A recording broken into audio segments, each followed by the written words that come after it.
ഇന്നെന്തോ തട്ടുകടയിൽ പോയി ഭക്ഷണം കഴിക്കാൻ തോന്നി. അങ്ങനെ ഞങ്ങൾ രാത്രിയിൽ ശരിക്കും പറഞ്ഞ ഒരു വൈബല്ലേ. അപ്പോൾ രാത്രി ഞങ്ങൾ കൽപ്പറ്റ ചെന്നു. കൽപ്പറ്റയിൽ ഞങ്ങൾ തട്ടുകടയിൽ കയറി ദോശയും പിന്നെ അവിടെ ഏറ്റവും ഇതെന്ന് പറഞ്ഞാൽ അവിടുത്തെ ദോശ എന്ന് പറഞ്ഞാൽ ഒന്നും പറയാനില്ല, നല്ല ദോശയാണ്.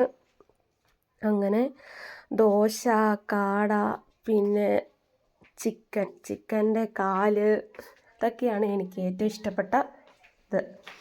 പിന്നെ അവിടെ ബുൾസൈ ഉണ്ട്, ഓംപ്ലേറ്റ് ഉണ്ട്, എല്ലാ കാര്യവും ഉണ്ട്. പിന്നെ നമുക്ക് എന്ത് വേണമെങ്കിലും അവിടെ ഉണ്ട്. തട്ടുകടയിലെല്ലാം ഉണ്ടാവുമല്ലോ. അപ്പോൾ എനിക്ക് ഭയങ്കര ഇഷ്ടമാണ് ഇങ്ങനെ തട്ടുകടയിൽ കയറി ഭക്ഷണം കഴിക്കുന്നതൊക്കെ. ഭയങ്കര ഒരു വൈബാണ്. എനിക്ക് സത്യം പറഞ്ഞാൽ ഭയങ്കര ഇഷ്ടമാണ്. ഞങ്ങൾ സ്ഥിരമായിട്ട് പോകുന്ന തട്ടുകടയാണിത്. ഇത് കൽപ്പറ്റയാണ്, കൽപ്പറ്റ. അപ്പോൾ എനിക്ക് ഭയങ്കരമായിട്ട് ഇഷ്ടപ്പെട്ടു.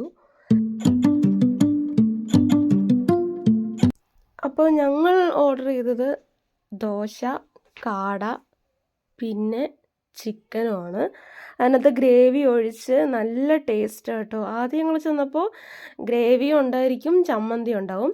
ഇന്ന് ഗ്രേവി മാത്രം മതി എന്ന് പറഞ്ഞു. ഗ്രേവീൻ്റെ ടേസ്റ്റും കൂടെ നമ്മൾ അറിയണ്ടേ. അപ്പോൾ എനിക്കാണെങ്കിൽ എൻ്റെ കൈ മുറിഞ്ഞിട്ട് എനിക്ക് അങ്ങനെ തിന്നാൻ പറ്റുന്നില്ല. കൈയൊക്കെ ഭയങ്കര നീറ്റലൊക്കെ ആയിരുന്നു.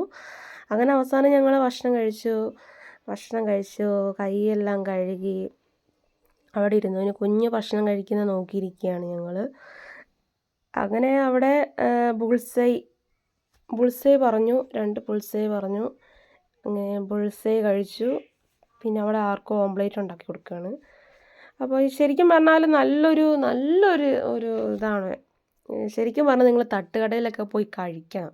അതിൻ്റെ ഒരു രസം എന്ന് പറഞ്ഞാൽ വേറെയാണ്. ഹോട്ടലിൽ പോയി കഴിക്കുന്നതിനേക്കാൾ എത്രയോ രസമാണ് തട്ടുകടയിൽ പോയി കഴിക്കുക എന്ന് പറഞ്ഞത്. ഞാൻ വേറെ ഈ കോട്ടയത്ത് ഇവിടെയൊക്കെ പോയി, കോട്ടയം, കോഴിക്കോടൊക്കെ. പക്ഷെ അവിടെയൊന്നും തട്ടുകട കാണുന്നു പോലും ഇല്ല.